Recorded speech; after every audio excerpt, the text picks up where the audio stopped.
Greetings to this session of the Nonprofit Exchange. And today we have a very, very, very special guest, Russell. And this is the first time that you've met Todd Greer. Dr. Greer was the one that started the Nonprofit Exchange, and he's the founding and still the current editor of Nonprofit Performance Magazine. Todd, welcome. Thank you so much, Hugh. Great to be with you, Russell. Pleasure. I've heard such wonderful things about you, and it is great to at least virtually connect with you here. Well, this is great. You know, I've done my best to bring out your inner English teacher and your red pen with stuff. So That's I'm going to keep stuff coming to you. Well, it's that gap. So, I mean, you know, Hugh mentioned I was the editor as we started out and working through this. So Hugh is definitely the publisher of the tandem. He's not the editor. So, you know, it's a good thing to have other folks like you, Russell, around to help keep him in check. Well, it takes a village. That's why there's more than one of us here. There you go. There you go. Absolutely. Absolutely. So the vision for the Nonprofit Exchange is to interview experts in different fields and to bring really good leadership principles into charities and churches and synagogues, a lot of times from business leaders. But Todd, in addition to having your PhD in organizational leadership, you're ordained as a pastor, and now you're a dean at the University of Mobile. Am I correct? That's correct. Yeah. It's been an interesting transition. Obviously, Hugh and I met in 2014. Hugh had this wonderful vision of what is SynerVision Leadership Foundation. Had the vision for a magazine and really a community of nonprofit thought leaders that could really help to build capacity and to help build and move things forward. And I think it's been a beautiful vision to see it come to light, to be something that I've been a part of and has touched me deeply. And over the last 2.5 years, I've been able to move down to Mobile from Virginia, where he and I met. Start a business down here, see that grow, and see a community of entrepreneurship really raise up. And so now I have the opportunity to get in and engage with university students and to work to encourage them for the world that we're inventing each day as we go by. Well, we're glad to have the the academic connection. Even though you've gone on to do some other great stuff, you're still shaping the editorial policy. And what we've done with the magazine is separate the commercial part with the editorial part. And what I do is I'm the champion, and I bring people into the funnel that we set up so brilliantly and around the editorial policy that you shaped, so that we keep it really clean and really valid journalism for leadership. So talk about so thank you for that contribution to humankind and to SynerVision. So you launched the Nonprofit Exchange, which we're doing at 2:00 on Tuesdays Eastern time, and the podcast. And we're hitting about 15,000 listeners on this particular podcast, and I've got 10 or so on the Orchestrating Success. So we share some interviews in common, but they're helping people think through their skill set in organizational development and their personal skills for developing their teams. But talk about 3 years ago in September, we launched that first John Maxwell edition. Yeah. So as you were shaping out this vision for the magazine, talk a little bit about your thought process and what was important that you lay down the tracks for. What was important about that, and what does that look like? Yeah, one of the things that we consistently saw as we were looking at the nonprofit space is that there's good research, and then there's speakers, and then there's some books that are written, but there's a gap kind of in the middle. And so what we wanted to do was to be able to come in and give nonprofit leaders, whether they're board members or their staff or their executives, we want to give them the opportunity to be able to engage with deeper thought around a holistic idea. And so what we started from that day forward is to create these themes within our magazine so that you could look at what we would consider an evergreen concept, okay, something that it's not based upon a specific time. It's something that whether you're looking at it 3 years ago or you're looking at it today, The points are still valid. The theme is still important. It's something that drives home a needed opportunity in that space. And we really work to say, look, this is not an infomercial. This is not a chance to sell your book. This is not a chance to get yourself engaged in a speaking environment. This is really about bringing the best thought leadership from all over. I mean, we've worked with the athletic director from Virginia Tech. We worked with best-selling authors. We've worked with professors from a number of different top-notch schools all across the country. We've worked with nonprofit facilitators. We have worked with people that do some speaking across the space. We've tried to engage and bring together for our listeners, for our audience, for our readers. We've tried to bring together as many different engaging and unique perspectives that can help them move it forward. And the reality is we wanted a place that would challenge you.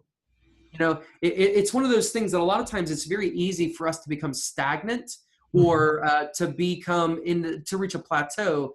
And if we're engaged with new people all the time, it helps. And so at kind of the cornerstone of each issue, there's a couple different things that we wanted to lay out.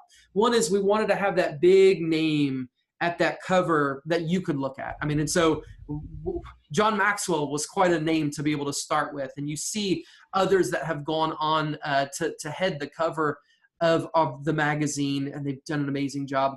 We've wanted to make sure that each magazine touched on board relations. Each magazine touched on kind of that sense of funds attraction. Each magazine talked about a couple different things. But one of the second kind of, to me, cornerstone of the magazine was the Nonprofits That Work section. Because we said, yeah, you know, it's great to be able to think about these huge nonprofits that have great budgets and are extremely well known. But how do we see this idea, this theme exemplified in the life of a nonprofit that is probably going to be one that you've never heard of before? And so we've been able to take and show these organizations all across the country who are doing exciting things around that theme. You know, it's been one of those pieces. I've learned so many new amazing nonprofits, and to be able to point to them later on. In fact, there's one that we worked with not that long ago, The Mission Continues. And Hugh, I don't remember if you remember them from the work that we did with them, but it's kind of exciting right now because Aaron Scheinberg, who we worked with from The Mission Continues, he's actually running for Congress now in West Virginia. So he was somebody that we worked with not that long ago on that article. And The Mission Continues was a veteran organization that worked to continue to engage vets as they come back stateside to continue in that mission. Okay, so working in the nonprofit community that surrounded them to engage in different missions is what they refer to it. So you get to see those kinds of things. It's a beautiful thing to be able to engage and to think about all of the good ideas in nonprofit spaces don't come just from nonprofits. They come from all over. Well, good principles are good principles. We've and part of your inspiration was to have a different theme for each edition. And one of the real fun editions I remember was the one with Frances Hasselbein on the cover. Yes. Who is in her late 90s and is expert on millennials. So we did this whole issue on millennials. And it's fascinating. You had an interest in it. I had an interest in it. And I'm a boomer. You're a millennial. And my article was about where we have similarities. Yeah. Core values and principles. So, and you had this really good interview you had a couple of interviews with Frances, and those are still the top downloaded interviews on the Nonprofit Exchange podcast. You know, Hugh, it's a beautiful thing. So actually Frances has now just turned, I think, either 100 or 101, and she still is kicking. I've seen a couple pieces from her recently, but I was telling my daughter this on actually last evening. My daughter is a Girl Scout, and Frances was for about a decade and a half. She was the CEO of the Girl Scouts of the USA, and I was telling her, I said, "Hun, you have to understand the legacy of those that have gone." My daughter's a third grader, and just explaining to her that what Frances has done, and I use Frances actually a lot when I'm speaking to students, to be able to understand what it looks like that she's engaging, to never stop learning, to always open doors for others, in the sense of when you find trustworthy people who are passionate, give them an opportunity, open the door for them. They may be young, they may be different from you, whatever it is, understand that everybody needs a door open for them. Absolutely. And you have crafted on our submissions page. So when we go to nonprofitperformance.org, it'll forward the URL to SynerVision, the magazine page. And then there's a submissions page, so people who want to contribute can go there and submit articles. And there's very clear guidelines for submissions. And so the boardroom issue is being designed now, and it's going to be printed and distributed before the end of this year. And since people are listening to podcasts some year, maybe not this year, it's important that the material on the podcast and in the magazine is really timeless. Absolutely. Really solid principles. So I'm going to let Russ insert some questions here. Russ, as you've been a contributor for the magazine, and as you look at the guidelines that Todd has crafted, and specifically the identification of the theme, how does that help you? Russ, by the way, is a very gifted writer. And Russ is one of our wayfinders, Todd. I don't know if you know, but he's gone through the certification. He's the first certified wayfinder, and we got some more in the chute. But he's the guy forging the trail out there. So Russ, how does the guidelines for writing and the description of the theme, how does that help you as a writer shape your contribution for that article? You know, it's really important to have a clear message, one that's just direct to the point, that has a lot of punch, and that forces you to really put your best thoughts on paper without any extraneous information. And also forces you to up your game, because when you're looking at some of the people like Dr. Jeff McGee, for example, that are sending material into this magazine, you don't want to send a piece in there that's less than your best. And people turn to this because they want to know what sort of things they can do to really enhance their performance. What are some of the best practices out there? What are some things that you can take away from this article and actually make it actionable? So when I send a piece in, I ask myself what I want people to know, feel, and do. And there should be one piece of actionable. If there's more than one, that's better. Sometimes, people can get confused, but I try to either put a sequence of actions or a sequence of things to look for, or some sort of actionable piece that somebody can take and implement today. And it's important to be able to access, understand, and use that information. And I was just kind of surfing the web today, and I came across from an organization called Giving Compass, which points you at nonprofit resources. And it said 5 podcasts that nonprofits should listen to. And I opened that in anticipation of seeing Nonprofit Exchange. We're not there yet. We're gonna make that list. And so they talk about why people should listen to that. And we'll just keep doing what we're doing. At some point, we're going to end up on that list, and that I think that's a worthy goal for us to shoot for. I'm glad to know about that. So, Russell, you weren't on the journey as we've gone forward. We're in the 3rd year of the magazine. It's hard to believe that we haven't talked about it on the podcast. So we've had 3 years of podcast, lots of episodes out there. So from an outside perspective, catching up, what kind of questions do you want to pose to Todd about the history or the vision or the future? Well, one of the things that I'm interested in seeing, because you're in that university space, I was curious as to how many younger people like yourself are moving into the space because they want to do work that matters, and how many are looking at programs that focus on nonprofits and philanthropy. Are you seeing an uptick in that? Yeah, Russell, I think that's a great question. In fact, if you go back to the work that we did on millennials, it's a huge issue. In fact, and I don't have the statistics in front of me, but the vast majority of millennials say they want to be part of a company that makes an impact. They want to be part of work that makes an impact, and that they'll do business with a brand that makes impact. So we see a greater sense of social responsibility in this generation than probably any generation in quite some time. Now, there still is that struggle of a gap between what I want and what I'm willing to do.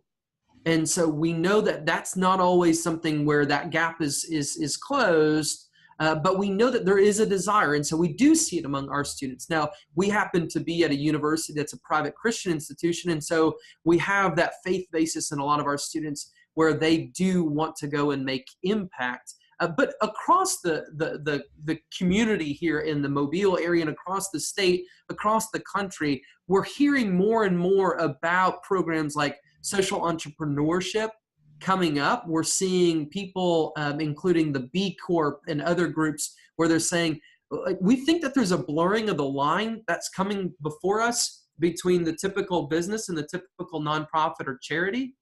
And so they do want to engage. They want to do something. And so the key right now that we're dealing with is how do we make sure that we're building the right capacity? And I think that's to your point. Historically, I think one of the things that we've consistently seen is that the people that come into the nonprofit space are people who are passionate about a cause. And passion is extremely important. It's extremely important. Books upon books upon books have been written as of the last decade or so just on passion, why you should pursue your passion. But one of the things that we're very mindful, and Hugh and I, this has been part of kind of the linchpin for us from the beginning, is that passion without guidelines, passion without the right framework, without the right strategy, without the right understanding can be really dangerous. It can be really dangerous, okay? And so we're asking questions here about how do we kind of cross the line between our school of business and our school of ministry, between our school of business and education, between our school of business and music. You know, we're asking those kinds of questions, and I think what you're going to see, and it's already happening in a lot of places, you're going to see the increase in those. You know, sorry, here we go.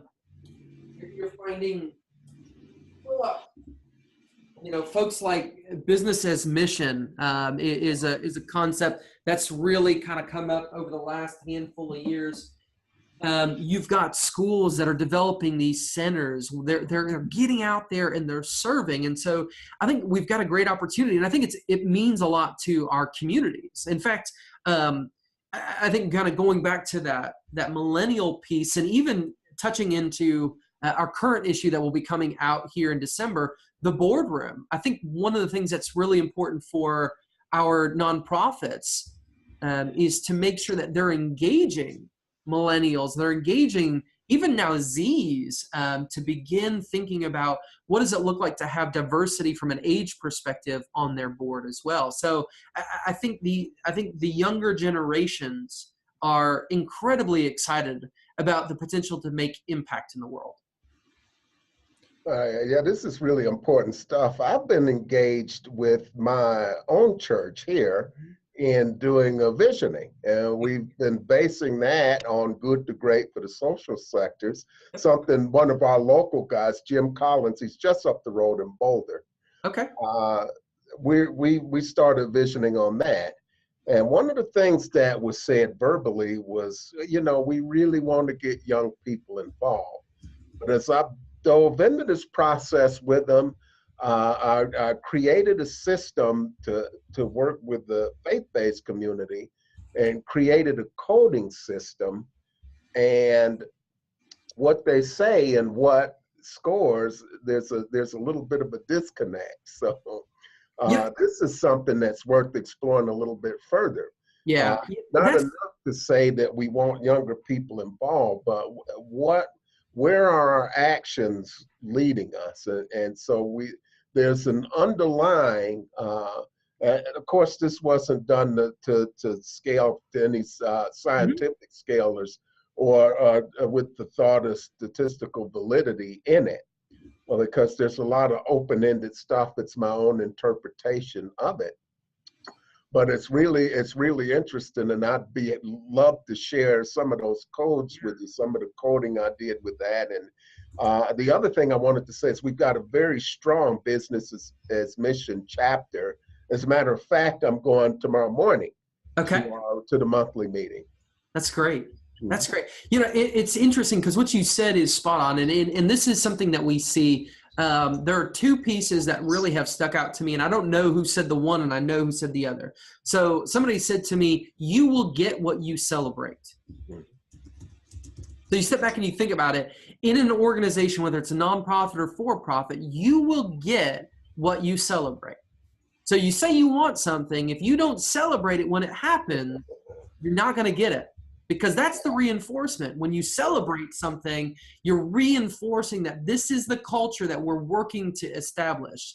And then the other piece is it's Chris Argyris, and Chris was he was a theory guy. I want to say he was at Harvard Business School, but one of the pieces that he brought to light is that there is espoused values or espoused theories, and there are theories in action or values in action. And there's oftentimes there's a discrepancy. You know, you think about how many organizations you've come through, you've seen those values on the wall, and you looked at those values and you thought, I don't see those in the organization. I know, Hugh, you're laughing because you've seen it countless times, both in religious environment as well as in other nonprofit types of organizations. But it's a hard thing. You know, we set these ideals up, but we often don't create a concrete way to establish those throughout the organization. And we often, kind of going back to the celebration, we oftentimes don't celebrate when those things happen. We forget that, don't we? Yeah. Don't we? Yeah, I see Russell taking some notes.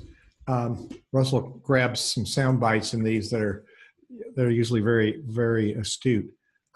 So Russell, when you were talking about how you construct an article, that was really good information. What do you want people to do? So Todd, back to you. As we were putting this together back in the old days, as we were putting this together, was that part of our thinking? What do we want people to take away? Speak about, and you've got a lot better recollection of some of this than I do. You were focused on this a little more, but what were some of the takeaways, the impact, the results that we wanted people to have because they had the magazine?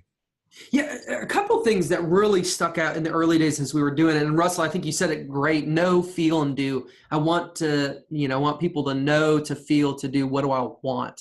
So, one of the pieces that we said is oftentimes leading in a nonprofit organization is lonely. Okay. And so one of the things that we wanted to establish is you're not alone. You're not alone in this journey. And the things that you're feeling are being felt all across the country by organizations big and small, by religious and those that are community oriented in the nonprofit space. And so that was a big key for us, because a lot of times when you're doing on your own, who do you have to talk to? Can you share with your board these challenges? Can you share with your staff these challenges? Who can you talk to? A lot of times you're even afraid to share with other executives because you don't want to feel like you're the idiot in the room, or you're the one who's falling short when other people, at least what they present, seems so strong. So we said, look, we want to get in and we want to be very real, that these are issues that we're facing. And that's one of the things that comes up in each one of these themes is the acknowledgement, look, we're all facing them. We've got challenges that we're facing, and so we need a variety of voices to encourage us moving forward. So that was a big piece. Next to that is the big piece of we wanted to say, look, this is more than just from the seat of our pants kind of a framework. This is about how do we work to establish real strategy in our organizations. And I think that's one of the pieces that often gets lost. We do without thinking of the undergirding strategy. You go back to Stephen Covey's 4 quadrants. A lot of times in the nonprofit space, because we're dealing with not an abundance of resources and staff, we're oftentimes we're going so fast through the things that become urgent or the things that flare up in front of us. We take care of those things. We don't step back to create that holistic strategy. And the magazine was intended, and the nonprofit exchange was intended to encourage us to really step back and think about our strategy around these types of subjects. You know, when we talk about leadership, what's your leadership strategy? How do you build a leader-full organization? I'm going to go back to Joe Rayland. Joe was one of our guests back about 2 years ago from Northeastern University. How do you create leadership throughout your organization? We've talked about succession planning. How do you make sure that when you're gone, the organization not only continues, but thrives after you're gone? So that was a big piece to this. So we want you to think about that sense of strategy. What's going on? What's working? What doesn't work? When we talked with Francis and Joan Cole, we looked at Peter Drucker's 5 most important questions. And a lot of what they do is they want you to make sure that you're periodically having that review process. For some time in our country, the after action review was a pretty typical thing in certain types of organizations. Well, a lot of times in nonprofits, we don't do enough of that. What worked, what didn't, how would we change it for the next time? And then how do we continue to grow that to make sure that it's better fitting our mission and our customer moving forward? And I think that's a really key issue that's oftentimes missing. I mean, Hugh, when you step back and you think about all the organizations that you've worked with, how many times do you see, what in the for-profit world, we talk about continuous improvement. Did you see a lot of that? No. It's something that I think we do. And when the thing is done, we go, whew, that was long and that was tiring. And I'm so glad that we can put that in a box for a year. Mm-hmm. And the next year we'll pull that box back out and we'll regurgitate the same thing. And we don't think about, hey, this is something, heaven forbid we ask, is this thing necessary anymore? Do I need to do this anymore? Or are we just doing it because it's what we've always done? Absolutely. I was thinking about Caesar when he lost his wreath and he got up off his throne. There it was. He said, "Oh, I've been resting on my laurels." So we want to get there and rest. We want to think we've made a plateau. We can stop, and that's a dangerous place to be. I find that continuous improvement is the jargon in corporate America. Yep. What we work on at SynerVision is continuing improvement, which is personal development. The journey is never over. And part of crafting the whole process and the whole design of the magazine, there's different categories. I forget what you call them, different categories. Mm-hmm. There's member engagement, strategy, there's point counterpoint, there's executive office, there's the grants corner, there's academic desk, the design corner, nonprofits at work, board relations, and systems thinking. Talk about why those categories, and we've had something in those categories every single issue. Yeah, those are big ones, and we wanted to be able to really narrow in. One of the things that I think is way too easy when you're starting a magazine or any kind of medium is to just say like, oh, I'll accept this and have it kind of in this vague space. We wanted to give people a way to look forward to new things that were coming. And so some of the pieces, we referenced before, that kind of featured personality and the nonprofit works and the board relations. One of the things that we wanted to engage in this as well is design corner. And so one of the things in the design corner was always that idea that all too often, we tend to forget that things can look good and they can come together. I know in the church for a long time, we lost our artists. We lost our designers and their input and their value. And I think we're coming to see them back again. But the same thing is true in nonprofits. Just because you're a nonprofit doesn't mean that your website has to be ugly, or that your engagement with your members or your engagement with your community has to be lacking thought. We want to make sure that that happens. And so what this does is it gives us a framework that when we're going out to seek contributors, or contributors are coming to us, they know that this is the target that I'm seeking after. We want to make sure that the people that we have are experts. They really are bringing their game to the table, and it's somebody that you can trust as you're hearing from them. And I think that's a really important piece for us. And Hugh, I want to touch on as well. We talked a little bit about this issue that's coming, or that's getting ready to go to print. And I know some people will listen to this at some time in the future. But some of the things that we're talking about coming up, social media. Obviously, we don't live in a world where social media is a might. I might do social media. Whatever your organization is, social media is a really important thing. But going back to strategy, you have to have a strategy for it. My wife and I, we were talking last night. We were watching an old episode of Madam Secretary, and there's good and there's bad, obviously, about where we are in social media. And sometimes social media has created this perception of reality that's so far from it. It also has allowed people to get a platform that some people should never have. There are things that are going on. You just think you should never have had a platform, and without it, you can't have it. But nonprofits have a great opportunity to engage with their community, with their members, with their public through a very intentional strategy in social media. And so we want to make sure people are really conscious and thinking about it. And look, I know the tendency is that we look at whoever's the youngest person on our staff and we say, you're in charge of social media, just like we used to say, you're in charge of graphic design, just like we used to say, you're in charge of web design. We can't just throw it on the youngest person. Now, they may be good, but you have to have a real consistent strategy for your organization. And so you'll see in that we look at what does this social media strategy look like throughout. What are organizations that are doing it really well? We always want to find those people that are exemplars in our field. How does that impact the board, and what's the board's role in that?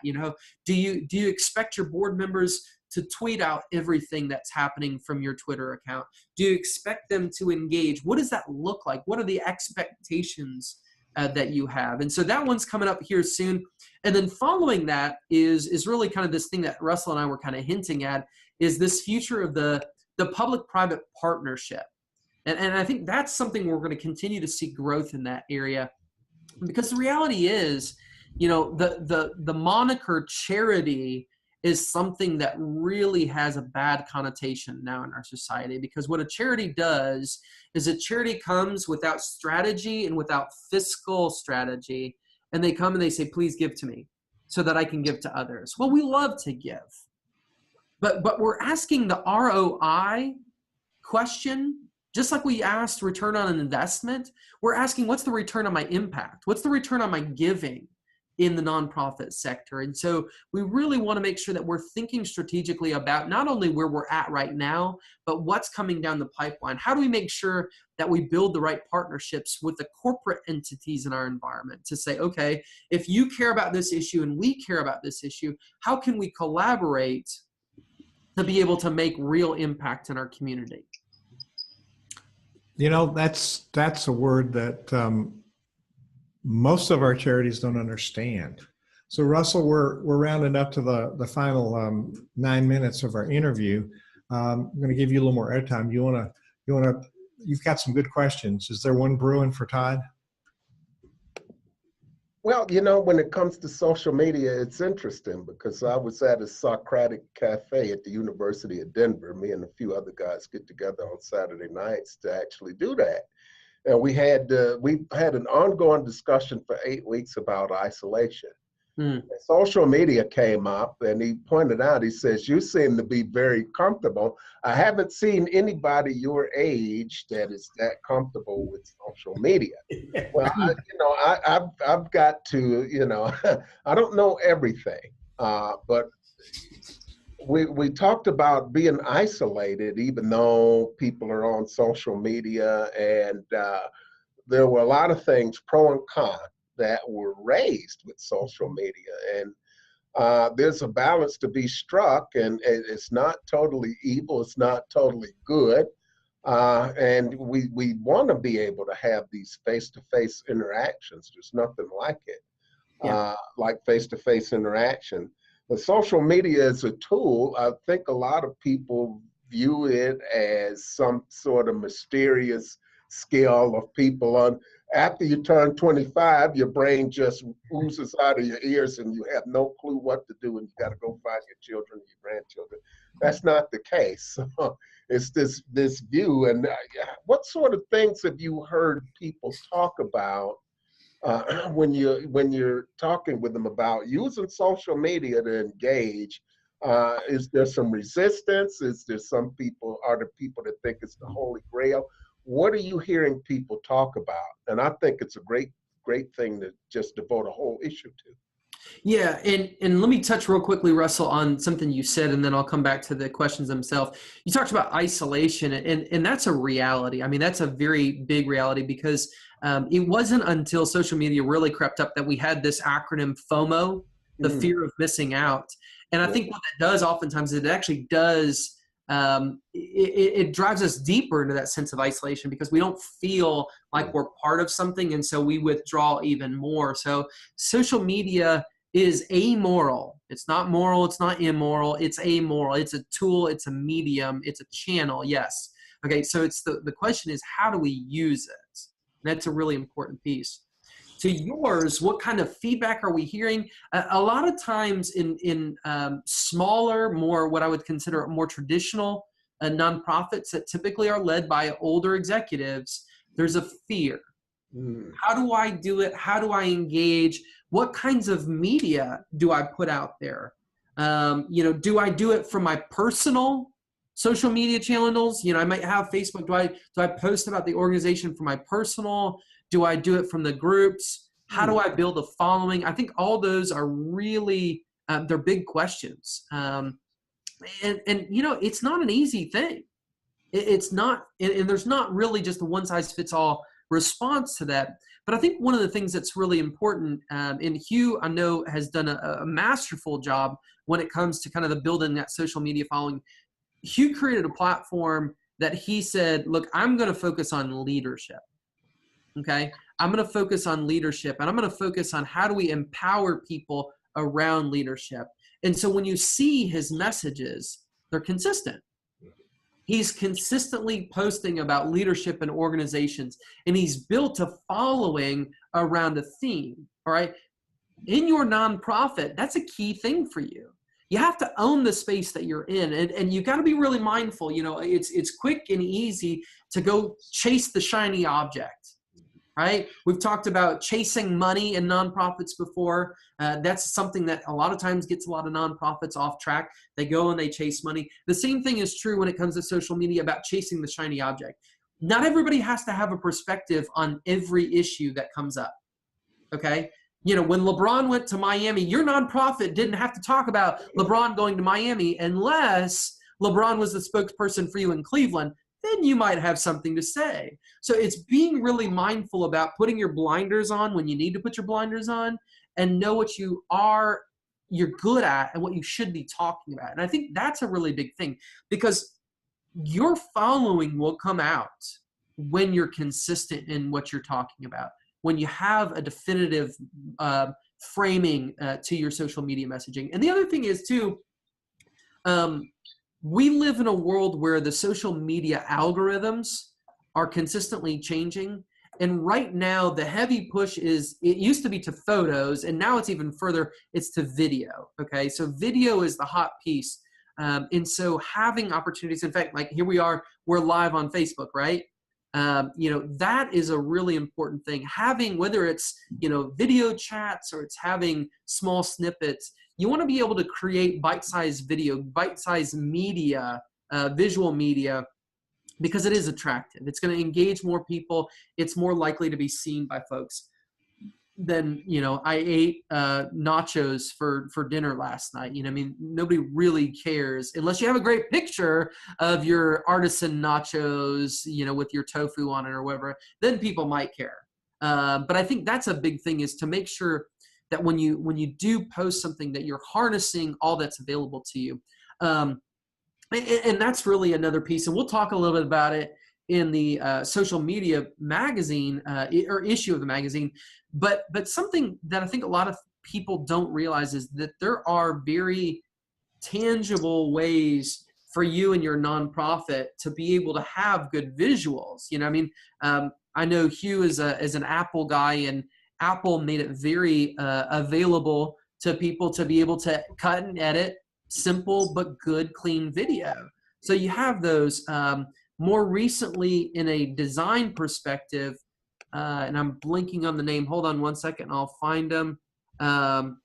There is canva.com, canva.com, canva.com. Canva is an organization that came out, and one of the pieces that they wanted to promote was the idea that not everybody is a graphic designer, not everybody can afford a graphic designer, but everybody needs good design. And so they created a very simple free platform, or freemium platform, that anybody could go in and they could create good design to be able to make sure that that's consistent with their organization and the top-notch perspective. That's great. We're doing the wrap here. We've had a really good session, Todd, and thank you for launching this with your vision that's continuing. I hope we continue to execute it faithfully. Absolutely. As you're sitting in this academic seat, you're still editor of this magazine and shaping the editorial policy in a really, really helpful way. Are there some points you want to leave people with before we end this information session? I want to encourage people to go to nonprofitperformance.org and at least click on there. There's 15,000 people that read the virtual edition every month. It's a flip file. And go in there and sign in. You can read the archive editions, and then you can subscribe and buy issues. It's very, very reasonable. And actually, if a nonprofit executive or a pastor were to get issues for themselves and their whole board, then people are on the same page. It gives you something tangible to talk about, especially the board issue. So Todd, as we're exiting and wrapping up on this interview, what are some things you want to leave people with? Yeah, Hugh, I think when you go back to the initial vision here, it's the idea that how do we tangibly make impact in our communities? And we really wanted to do that. And it's kind of funny when you talk about some of the download numbers, both from the magazine as well as from the podcast and the video series. We started at zero. We started without subscribers. We started without followers. We started without any of that. And so the reality is, if we can do it, you can too. You know, it's really important to make sure that you have a good message, that you have something that people want to listen to follow, to read, but you can do it. You know, you can make great impact in your community. You can do great things. You can kind of build it. If you want a platform, you can do it. And the key is that you just have to continue. You know, a lot of times what ends up happening is we see people in our community who they start something and they're not resilient enough when the challenges happen. And Hugh, you know, our core team that we started with, we've all gone through significant challenges, life changes, things happening. But the key is to continue through it and continue to work together. And truthfully, if you don't like the people you're working with, you're probably not going to continue. And we've had a great group of people, both our core team as well as, you know, folks that have come around us, and great new faces like Russell, who are able to invigorate and continue to move things forward. And I think that's a really important, just kind of a tidbit for any organization, is make sure that you continue to invite new people in as you continue to hone what your message is. Have fun. Life is too short not to enjoy what you're doing. Good, wise words. Russell, you can do it. We have fun. Todd, blessings to you. Thank you so much. Likewise. Thank you so much.